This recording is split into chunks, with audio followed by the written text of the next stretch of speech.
Welcome all to the Maket Collective. I first of all would like to introduce the lady who's sitting beside me, Sophie.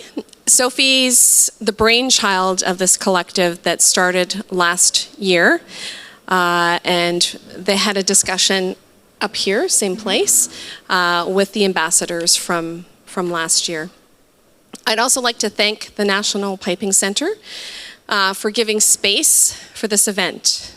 All of us up here think this is very important, and we would like to say thank you to the National Piping Center for that. So let's give them an applause.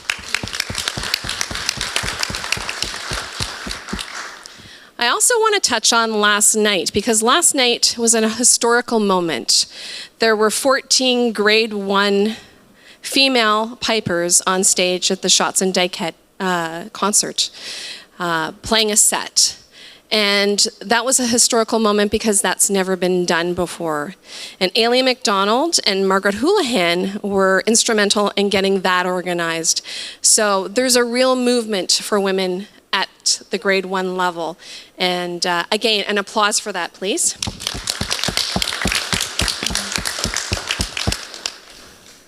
I also just wanted to say right from the start, if you have questions, there's been cards given out to you, and you can write those questions down on those cards. If we have time at the end, we will take questions.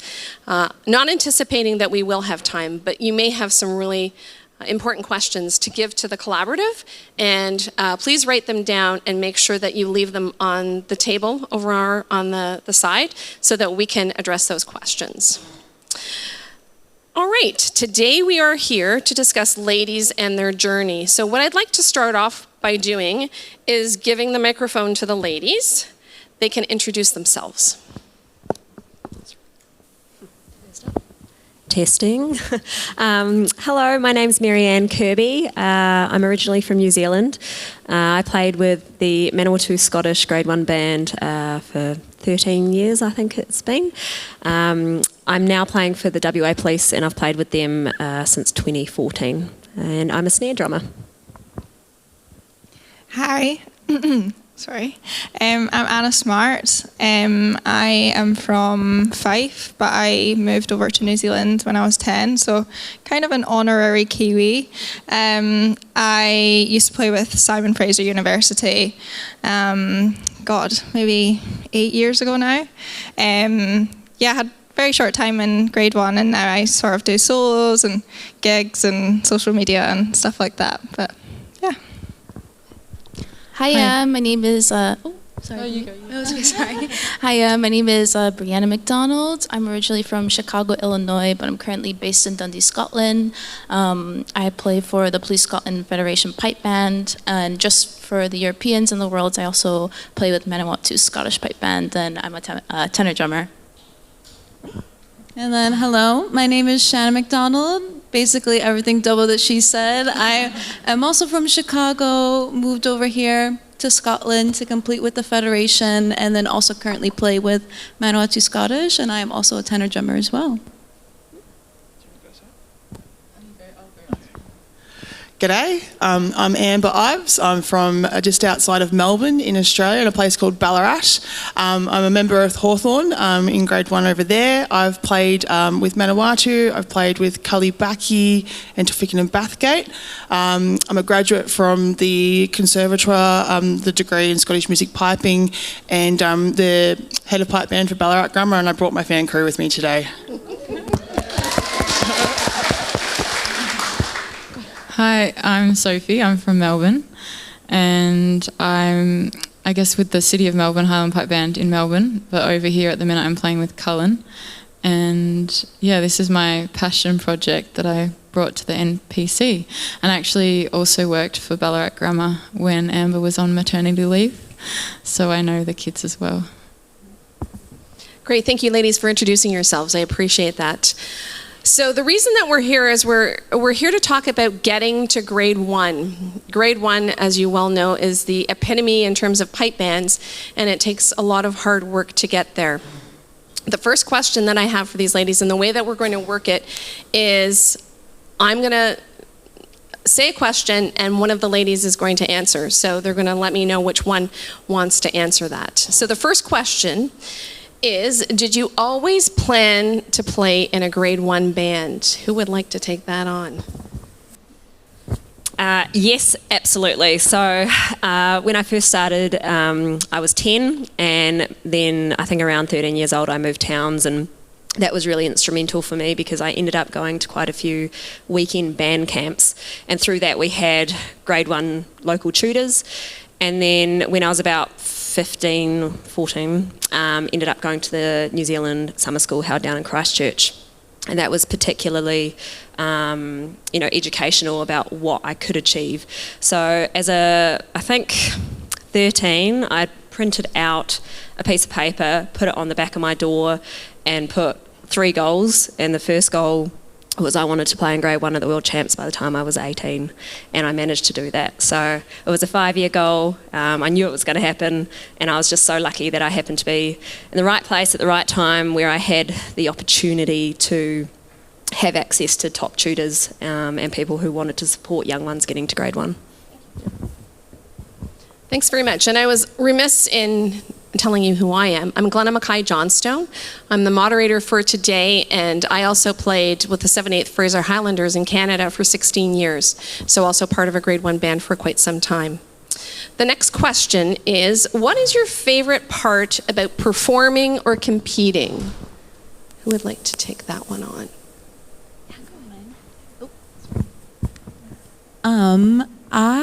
I just really enjoy the energy of when you get to a competition and you're with all your bandmates, you've been practicing for so long, but also when you're out on that field and you're in the competition circle, there's just like an energy, and you just feel so locked in, and the music is just so great.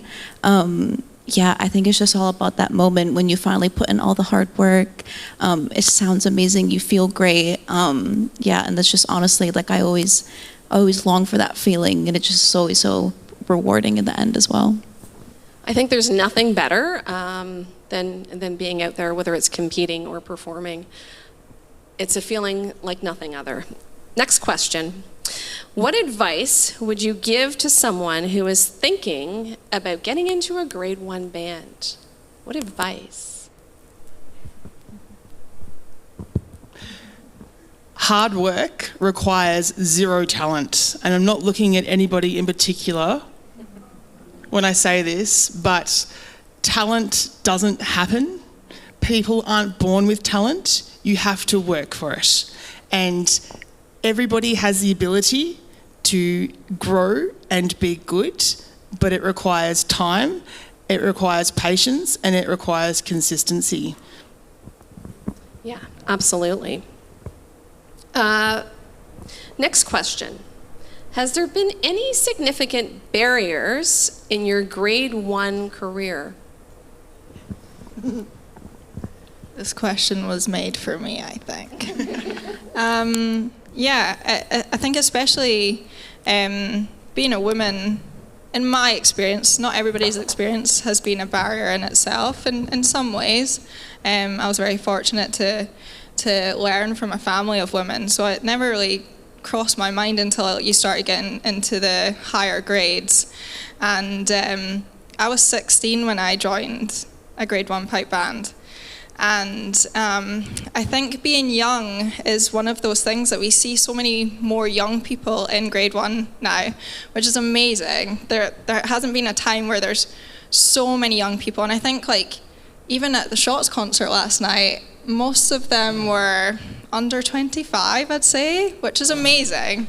But also, there's so many things that you're going through as an adolescent and being in such a high pressure situation too.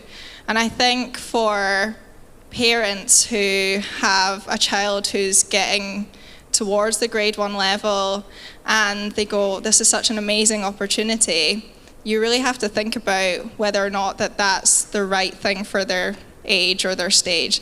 And some people really thrive in that, and that's perfectly okay. But it is an adult situation as well. You know, it's high pressure, you're there to learn. There's so many situations you would never get in like school or anything like that. So I'd say age is somewhat of a barrier too. But yeah, I think pipe bands are changing now. There's so many more opportunities, and there's the amount of people that are in them and the amount of diversity is just growing. So hopefully those barriers sort of become less and less over the next few years. Thank you. This kind of leads on to a topic that I've discussed with a lot of the women on this panel. It's the safety of youth within an organization. So what safety recommendations or precautions do you think need to be put into place to protect youth in pipe bands? I want you to think about when you're young, what things do you think need to be put into place? Take this back, yeah. Yeah, so I am a trainee tutor at the National Youth Pipe Band of Scotland now, and we did a lot of safeguarding training because the age range for the youth group is 10 to 25. Now, that's actually a massive age range. You know, you could have someone who's 25 years old in a band with someone who's 12, you know? They have nothing in common other than they play pipes. And when you're going through those safeguarding measures, there were so many times that I was like, they'd put scenarios up on the board and I was like, I've been in that scenario. That's crazy that we're talking about this, and that some people, and I'm not unique. I know there are a lot of women who have shared the same scenarios as me and have been in the same situations. And when you're bringing 14, 15, 16, 17-year-olds into your band, which is amazing, I love that, there needs to be an extra safeguarding measure for those specific people, I think. And I think a lot of bands have that, and maybe they have a safeguarding person or someone in charge that looks after the safety of the band. But I don't think that that's actually a regulation within the RSPBA or any other sort of organisation around the world. And we don't have all the answers. I can't turn to you and go, yes, we need this, we need this, we need this. But maybe that's a question for everyone out there who's listening today. What are some safety measures we can put in place? I have my own story of where safety wasn't met for my needs when I was an adolescent. And that really sort of darkened my experience of some band settings. And I hope that one day that no one will experience that. But for now, we really do have to look towards the future and go, how can we make these kids who are getting better and better and better and better at younger ages, how can we keep them safe and in a learning environment as well? Hi, Margaret in the Irish Pipe Band Association. Most of our bands and registered charities have to have a child protection policy. Oh, perfect. Just say all the pipe bands in Australia too, we all have child safeties. Embark on a child protection program for our registered. Each band has to have a child, each branch has to have a child protection person. But can I just say something from experience? You also need to watch out for, that's for say, I'm going to say 10 to 18, because 18 is the adult age, obviously. But sometimes it goes a little beyond that. Sometimes your policies that you have in place for your child protection should. So we've introduced a code of conduct as well. So some of our bands have a code of conduct policy as well to protect people that have gone beyond the years. But very interested to talk to you today. Yeah, absolutely. That, and hats off to Ireland and Australia, Scotland. We need to do a lot better. Yeah, I think there actually is a law in Scotland that everyone in Scotland is responsible for children, whether they're your own or not. And so if you see a child in need or a child in danger of any sorts, you are actually responsible for that child. But yeah, I think when you put it in a band setting, which a lot of it is our hobby, not very many people make a career out of it, but a lot of it is our hobby, but we spend so much time on it. You know, how many times do you go to band a week, or you spend all this time for the World Championships or to get up to competitions, and it's really high intensive environment. So yes, we do sort of need something, I feel, that you can protect youths within the organisation. Great comments. Thank you for sharing those. The next question that I have for our panel, we're just going to let Margaret get on stage. Welcome, Margaret. It's lovely to see you. I know you've had a very busy, busy time. Margaret, maybe we could pass the mic to you and you could introduce yourself and tell us a little bit about yourself. My name's Margaret Houlihan and I'm from Cullen, County Cork in Ireland, and I am a piper and I work here at the National Piping Centre. Sorry. I think Margaret might be a little tired after last night. Oh dear. The next question we have is, what has your journey been like getting to the top level? Any takers for what your journey's been like? Yeah, so when I first started thinking about wanting to get into grade one, just for like the instance of North America, there was that kind of barrier, just the geographical vastness. And at the time, there was like, you know, many grade one bands in Canada, but at least in America, it's either Texas or Florida, which is completely two different sides, you know, coming from Chicago. So both Shanna and I, we wanted to study uni in Scotland, but then that idea of, you know, being able to play in a grade one band in Scotland, you know, sparked our interest. So it's also been like less expensive for us to actually travel and compete with a band in Scotland. I know people that travel to, you know, Vancouver, and it's very, very expensive. So that just kind of ended up working out better for us and just makes sense for trying to get into grade one in Scotland. Yeah. Thank you. Next question. Have you ever been treated differently as a woman in a grade one pipe band?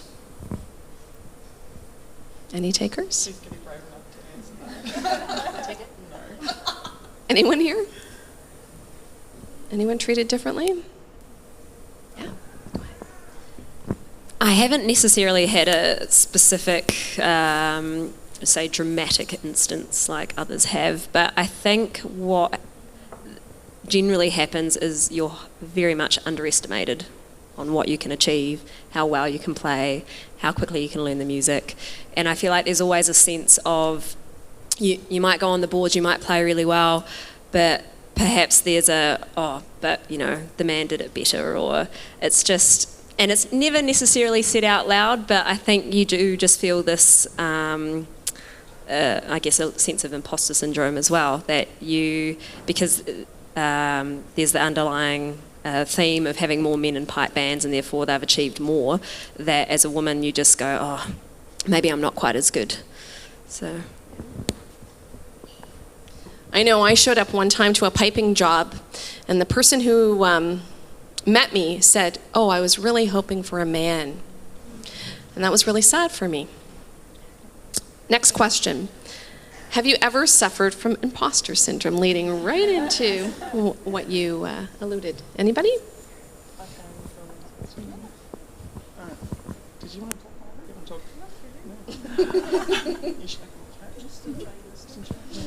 I think I don't think it matters if you're female or male. I think most people in our scene often suffer with imposter syndrome.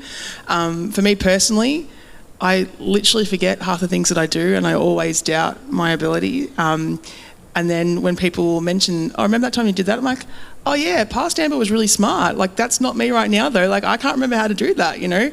And like, I also live by the motto, fake it till you make it, because when you're confident about things, like, even if you don't feel it on the outside, if you portray it on the outside, that's what you end up becoming. So yeah, I definitely feel like it wouldn't matter who you spoke to in the pipe band world, that they often feel that sense of imposter syndrome and, oh, I don't really belong up here. Like, even sitting here now, I'm like, oh, should I be up here with all you guys? Like, I don't know. Should I go sit down? The next question is, how do you juggle it all and stay at the top of your game? I think, Margaret, this is a good one for you. With great difficulty, but well, I think if you want to find a time, you'll find a time. So I think it's important if you want to play in a grade 1 band or do the solos, whatever it is, you mightn't be able to do it all, but at least if you put a focus on one of those things, you can certainly find half an hour in the day. Like I say to my students, did you watch, when they haven't practiced, did you watch any television or play any computer games yesterday? Yes. So just prioritize, try to get it done, and just make it a habit. And once you get into it, it's like anything, you just have a daily routine and just try to put the work in when you can. Just finding time, could be between lessons or between, when you have a lunch break, get the chanter out.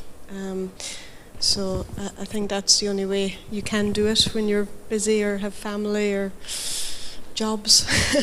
Can I ask you, Margaret, as a mom, Yeah. when you're juggling family, kids, and working full time and playing in a grade 1 band, how does that all look? You just have to be organized, I suppose, just try to, get all the washing and ironing done over the weekend and the uniforms ready, so you're off to a less chaotic start to the week, and that can make a difference. And just get your shopping in on the Sunday, so you're simple things like that. And Yeah, definitely organization is key for sure. My next question is, what does your practice schedule look like? Now, when you answer this question, I want you to think about off-season and on-season, because it is very different when you're playing, obviously, in a grade 1 band. Takers? Practice schedule? I think I'm lucky in the fact that because I teach drumming full-time, I do have the opportunity in my breaks at school, or if a student doesn't turn up for their lesson or they're off sick. So I think during the on-season, I'm definitely playing through my music every day. And it could be the first thing in the morning, it could be lunchtime, it varies, but definitely running through repertoire every day. I think a big thing as well is getting on your instrument. So for a drummer, you can be a bit lazy and sit there with your pad, but I think it's so important to actually get on your drum and play. On the off-season, I play with Waypole, so generally we do have some music running in the background, but if there isn't any major gigs coming up, then maybe I might rattle through the music once a week and just make sure it's kept up in the memory. And then if we've got practices, of course, go every Wednesday in the evenings and things like that. Thank you. What's the hardest part about playing at the top level? What's the hardest part of it being up there? What do you think?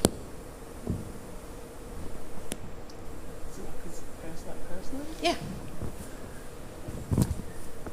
Personally, like for me, the hardest part about playing at the top level is never feeling like there's enough hours in the day to dedicate to my playing. Like Margaret, I've got 2 young girls who are here. Hi, girls.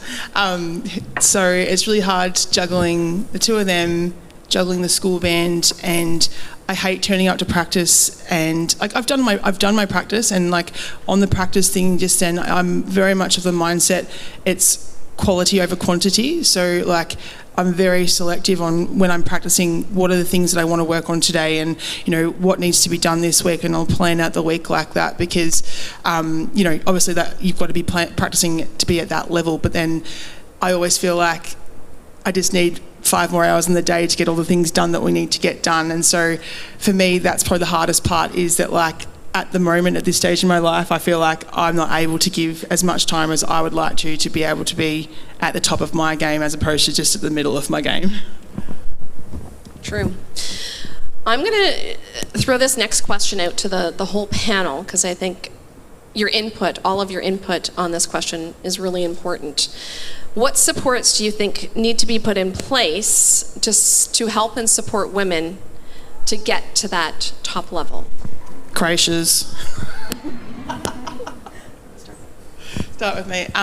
What supports can be put in place? Like, it's so hard, and there's no right answer. But you know, for me, it feels like I've got mum guilt no matter which way I look, and you know, giving up my whole weekend for a weekend practice. You know, I'm like missing out on time with the family.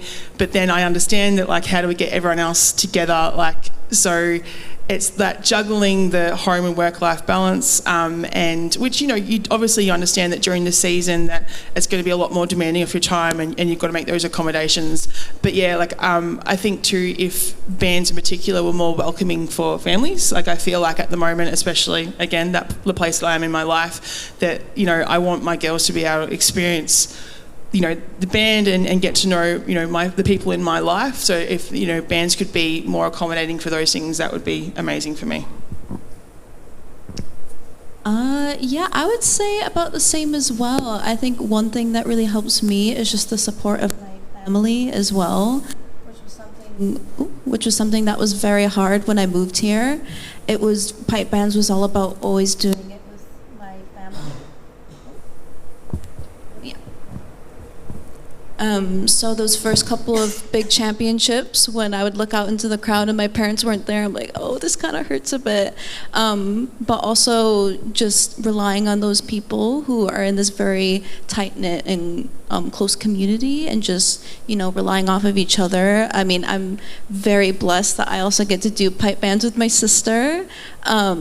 And we moved here together. I always had someone to fall on. I think always just having someone who can, you know, keep an eye on you. Like if anything were to happen, that they can have your back. Yeah, and I think even that's just something going forward, that even being a woman in pipe bands, like almost that importance of having female friendship and that support from one another, like you understand each other's experience, and you're always going to want to, you know, you're drawn to the people who are like you. So I feel like that's something that's changed my career, is I just feel so supported by the women in my life, and it just gives me that extra boost of confidence as well. Yeah, going along with just bands being more like supportive of families joining pipe bands, I just think exactly what the Piping Center is doing, having this collective just to like create a voice for women and supporting girls and women to join pipe bands. Before going to the concert last night, Shanna and I were just like thinking of thoughts to like contribute to this panel today. And one thing I thought of is, as a child, I didn't consciously think about it, but it was difficult not seeing someone I could relate to, either teaching these workshops or the people judging me, or even though, you know, most of the time in the midsections you do see a lot of women, but even a lot of the people that are still winning are men. So that didn't click for me once I was a little bit older, that I'm like, I probably could have achieved a lot more things in my career a little bit earlier if I felt like I could relate to that person, like I can do that. So whether it's from like a band level or organizations, exactly like things like this, just kind of supporting and encouraging girls and women to, you know, go for pipe bands. Yeah. I see support for women in pipe bands. I see it at all levels. I see it in bands. I see it with the adjudicators that are on the panel. I think it's really important for women in bands to see judges as out there as women as well, across all facets of it. Family is incredibly important. I just want to give a shout out to my family who are here today supporting me. So thank you for being here. Not my son, but my daughter and my husband. I also see it as, when you get into a band, you have to feel welcomed as a woman. And I think if you don't feel welcome as a woman, it's maybe not the right place to be. And I think we're moving a little bit forward with that. And I think more bands are being welcoming to women, but I still think we have a long way to go on that. And I think we as women have to help educate and change a little bit of that. I'm not sure how that's all going to look, but I think actually all of you being here today is a huge start.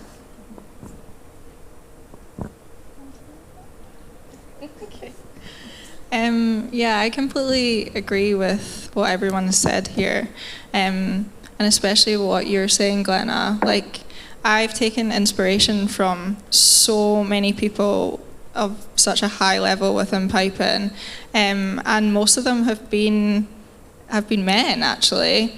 But when I went to the Shots concert last night, that was one of the first times in a long time where I filmed the set done by Margaret and Ailey, and I was like crying behind the camera, and it was just so special because we don't get a lot of that. We don't get a lot of representation, and that's not us being negative. That's just a fact. Like that's how it is. And growing up, you see a lot of women kind of get to 18 and go, don't think this is for me anymore. And that's fine. That happens with a lot of people, but specifically women. And I think that's because there's not these spaces for them. And what we're trying to do here is probably one of the first times in my life in piping that I've felt a lot of like community and being able to speak to other women and share experiences, share differences, and we all have such different backgrounds and different stories, and it's amazing what I met some people in the Maket Collective, and I thought I knew their story from what other people had said, but actually it was completely different, completely different, and it's so lovely to have that place, especially like I grew up really competitively in the solos. And even now, sometimes I'll go to the games and I'm the only girl there. And I remember people saying to me, oh, you have to work twice as hard as the boys, or, oh, you're the only girl here, like, do it for the girls, all that kind of stuff. And that's great, I love that. But also that it feels really lonely, like, even leaving... I was that kid at school that couldn't go to any of the house parties because I had a practice on Saturday morning. And when I was trying to tell my friends at school, wait, so you're going to be playing in a field on a board and there's no other girls there? Yeah, absolutely.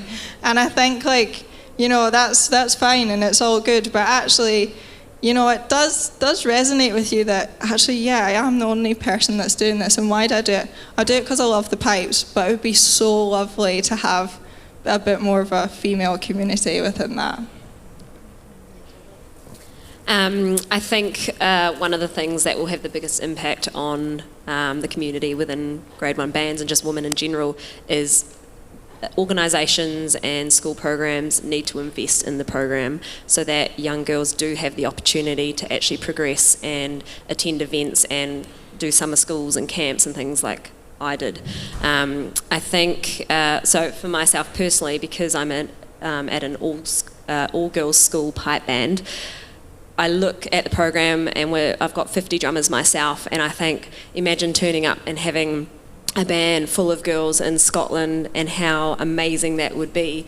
But out of all of those girls, how many could actually end up in Grade 1? Probably quite a chunk. But unfortunately, because of the, isolation of being in Perth, they won't necessarily get those opportunities unless we open up, the likes of this and bring more educational awareness to school programs and bands overseas that we want the girls to be here. We want them to experience Scotland.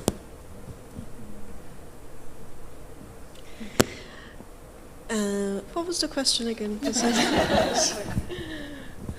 What supports do you think need to be put into place to help support women and get to the top level? Supports. I think a lot of the attitudes, if you go into a Grade 1 band, comes from the top, comes from the leaders in the band. So I think, I suppose the leaders are, in comparison to me, are getting younger.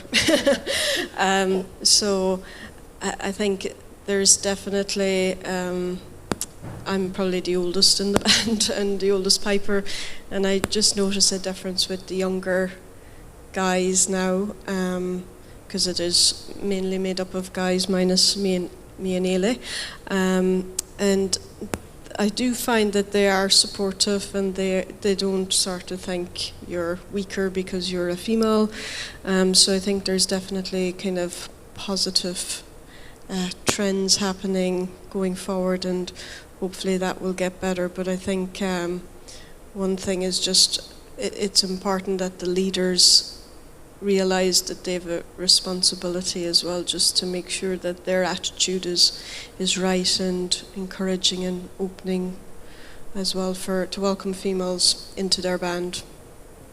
Leaders and organizations, actually. I've chatted with a few people. I'm a member of the PPBSO and also on the judges panel, and I've had conversations with different people in our organizations, and I love what the National Piping Center does with their social media, because you see women all over their social media posts, you know, playing pipes, learning how to play pipes, all of that. So that being said, we talked about, you know, supports for women. I would like all of us to address as well the organizations that you belong to. I want you to think about the organizations that you belong to, and I want you to think what those organizations could do to also foster more involvement of women in piping. Margaret, can we start with you? What could they do? Yeah, organizations. What do you think organizations could do to help foster more women in piping? Like I said, I think the National Piping Center is doing an amazing job. I'm not sure that all organizations are maybe doing that. Well, I think they're definitely not. Okay, But I think there you even go. just a start would be just to start a conversation. I think the piping and drumming world, there's obviously an organisation in different countries, so I think each branch or each association should invest, like we did a survey, a women's survey, Yes. and asked some difficult questions, but you know, that's the only way you're going to, I suppose, realise what the state of play is and how women actually feel, depending where they're located in the world, because I think it can be different. Coming from Ireland and the band I came up through, there was probably more girls than guys in the pipe corps, and I never thought anything of being a female piper at all. I didn't think it was unique or anything, just because until I lived there till I was 17, and then I came over, and then I suppose you realise, there's not as many when you go out to compete in the solos or you go to a grade 1 band, which I did when I came over. So so maybe just different associations, different locations around the world might have paint a different picture, so it would be interesting to know. It would be nice to share as organizations too, like what's working for you in your neck of the woods, and maybe it would work for us as well. Yeah, I probably agree. I guess all of us would probably say the same, as having the discussion between each of the associations, and whether or not there's an opportunity to have an online forum between all of them. I think that's maybe a good place to start. Yeah, I completely resonate with everything Margaret says. I think, whilst we want to be really, really positive and show women in this amazing light, we can't negate the fact that there's been some really tough situations that I think every woman in piping and drumming has been through. And I do think of it as like a scale of severity. One woman's story might not be the same as another, but we all share difficulties and really highs, big highs and low lows. And I think definitely, say, like the women's study was really important, and there's other studies going on at the moment as well, sort of finding women's opinions and experiences within piping, drumming, trad, all that kind of stuff. But yeah, I think the biggest thing that I've tried to do, and I can see the Piping Centre doing this as well, is like trying to promote it to not only people within the community, I've heard people outside of the community. I work with a lot of like musicians who've never been in a pipe band before or anything like that, and they say it's really like a cult. And to a certain degree, I have to agree, because we're so tight knit within this community, and it almost feels like it's quite hard to get into for someone who maybe looks at it from the outside. So I've done a lot of social media stuff recently, and I think that's really helped with making it a wee bit more mainstream. And I think that's maybe what we could do in organisations to make it quite cool to the public and kind of shine a new light on it. And I think with this collective and Piping Live and the Piping Centre and everything like that, that's the best opportunity to promote it to people outside of piping and drumming, and that's really where you're going to get all these numbers coming up. And yeah, I mean, I started playing pipes because I saw a lady with long blonde hair playing, and I was like, that's it, that's what I want to do. And if someone could look at any one of us and go, that's the coolest thing I've ever seen, well then that's our job kind of done, really. That's the main goal, I'd say. Yeah, I'd have to agree with everything said so far. You know, there are great organizations like the Pipe that are doing a great job, but it does have to be a conscious effort just across all organizations over the world. You know, I've had conversations, you know, talking about representing women or just some of my experiences with other bandmates and saying things like, oh, it's not that serious, like you're looking into it too deep, but like you see that in all art forms and just cultures and societies all over the world, like it is a part of this community. So yeah, just making that conscious effort and creating that average across all organizations to, you know, have collectives or just that idea of like creating representation for women in this community. Yeah. Yeah, also kind of going off of that, of just kind of like seeing this in organizations, like kind of seeing that more evenly across the board. Like there's some organizations, I think New Zealand is doing quite well with, you know, seeing women in pipe bands. But especially me personally, I came from the Midwest, and I feel like it's even smaller of a community, so it just felt very lonely at times. So I think that's the biggest thing, is that you see some organizations who are really going for it, and especially the National Piping Center. So I think it is a thing that it needs to be like a conscious effort, and I think just acknowledging it and just, you know, looking at it head on of, like, I think just overall of like, yes, we should all collectively improve this together. Yeah, I was just thinking about the pipe bands in Australia and like Pipe Bands Australia, the organisation itself, and I think within the judging ranks there's about 60 or 70 judges, and there's probably only like 3 or 4 female judges. We're from the state of Victoria, and Victoria doesn't have any female judges. And I'm currently like in the judging training program at the moment, and I feel like there's a lot of weight on my shoulders to continue that, because there needs to be someone to actually be the change maker there.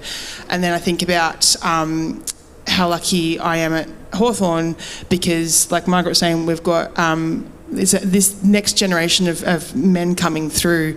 I feel are really supportive of that, and but then the greater scale is like making sure that like our language is inclusive and not assuming that every pipe major is a bloke, which, you know, even just some of the talks we've been at Piping Live, it's like, so when your pipe major picks your reed, he will pick out this. And I'm like, oh, no, we don't. We're not all men, thank you.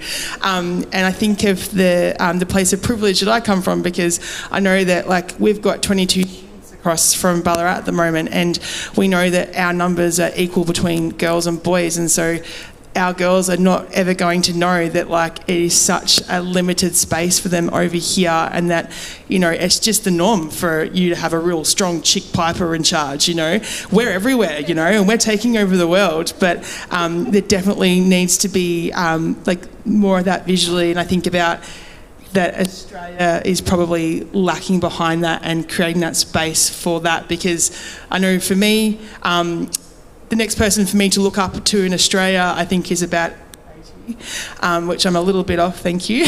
But like when I came over, like the only female instructor I had was Margaret, and that was out of like, 20 odd instructors. So like they're definitely the things that like all the organisations need to support is tutors, judges, putting them in position next to the men. Well, ladies and gentlemen, we're at 4:31 and we've gone over by about a minute. I'd like to firstly say thank you to the panel for taking the time to come and represent the ladies. It was a great discussion, and I think a lot of messages that came out were important for the people that came to listen. I'd also like to thank you, the audience, for coming and supporting us on stage and supporting our dialogue, and hopefully you'll continue just to support the collective as we move forward. Lastly, if you do have questions, there are the cards. Please write them down, and no question is off limits. Like, if you've got a really, interesting question, please ask. It's important for us to be able to communicate with you, and I'd like to say thank you.